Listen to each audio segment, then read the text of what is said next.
নবী আমি হলাম এমন এক যুবক, আমি কাফন চুরি করে করে, আমি লাশের কাফন চুরি করে করে আমার জিন্দেগিটা চালাই। আমার জীবিকা নির্বাহের মাধ্যম হলো জ্যান্ত পরিপূর্ণ যখনই লাশটা কবর দেওয়া হয়, আমি ওই কবর খনন করে করে কবর থেকে লাশটাকে উলঙ্গ করে কাফন নিয়ে এসে মার্কেটে আমি বিক্রি করি, আর ওই টাকা দিয়ে আমি আমার জিন্দেগি চালাই। তবে আজ থেকে কয়েকদিন আগে যখন আমি এক কবরের মধ্যে প্রবেশ করে ফেললাম, ওই কবরের মধ্যে প্রবেশ করার পর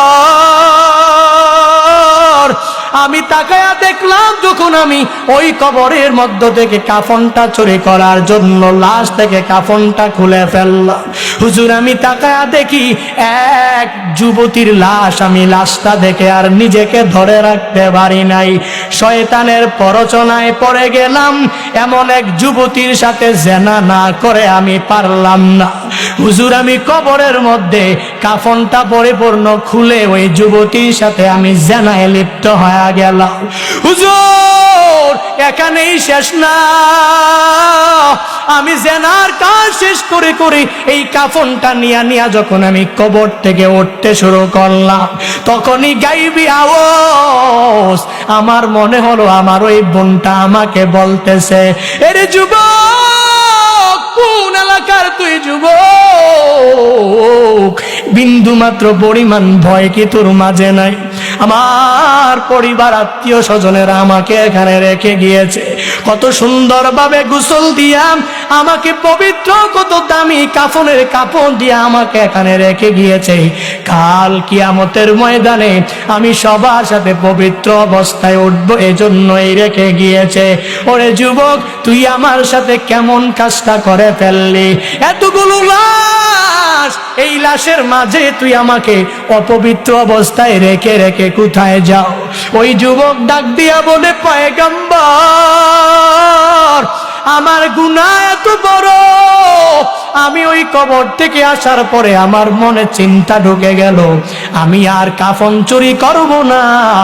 ও পয়গম্বর, আমি আর কাফন চুরি করতে কবরে যাব না, কিন্তু আমার একটাই ভয়, আল্লাহ আমাকে মাফ করবে কি করবে না?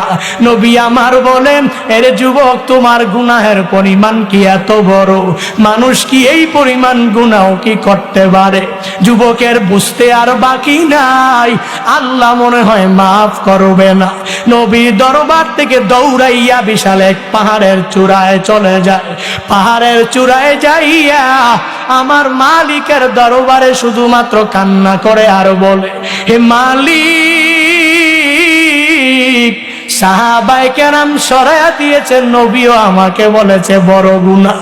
ও আল্লাহ, তুমি তো আমাকে বানিয়েছো,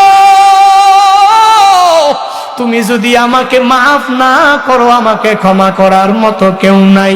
সাইয়্যিদুল ইস্তিগফারের মতো ওই বড় দোয়া যখন ওই যুবক করতে থাকে, আল্লাহুম্মা আনতা রাব্বি লা ইলাহা ইল্লা আনতা খলাকতানি ওয়া আনা আবদুক ওয়া আনা আলা আহাদিক ওয়া ওয়াদিকা মাস্তাতআতু আউযু বিকা মিন শাররি মা সানাতু আবুউ লাকা বিনি'মাতিকা আলাইয়া আবুউ যামবি বিযামবি ফাগফিরলি ফাইন্নাহু লা ইয়াগফিরুয যুনুবা ইল্লা আনতা।